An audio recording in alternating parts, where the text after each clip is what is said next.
With our recent summer-like temperatures, we have seen pollen counts skyrocket over the past several days. And while this time of year is always difficult for springtime allergies, climate change is impacting how long we deal with these pesky allergens. So let's dive into what this really means for you and for your health. Dr. Nilu Tumala is a board-certified physician with a focus in ear, nose, and throat health and co-director for the Climate Health Institute at George Washington University. Dr. Tumala, thank you so much for your time today. Really excited to be here. Thank you for having me.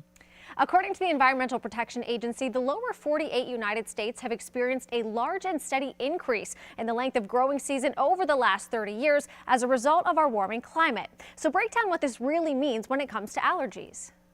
Yeah, that's a great question. So on average, global warming has contributed to an approximate 1.1 degrees Celsius rise in global temperatures.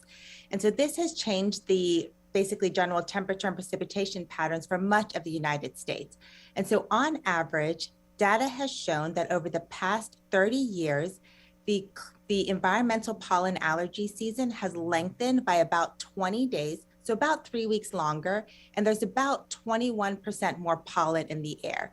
So what this means for those people with environmental pollen symptoms is that their symptoms last longer.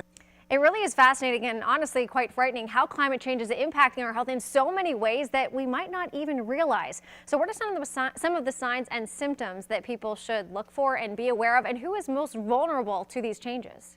We know with climate change, with this global warming, heat extremes are more common. We really need to be cognizant of those who are going to be most at risk, which again is the elderly and children. So for the elderly, it's really just making sure that they are staying in cooler environments, that they're staying hydrated. For children, one of the main concerns is that they may not be able to communicate when they're overheating, and they may not be as mindful as some of the symptoms of experiencing heat extremes. And so really being mindful with children and making sure, again, that they're staying hydrated, that they're not outdoors during the extreme heat.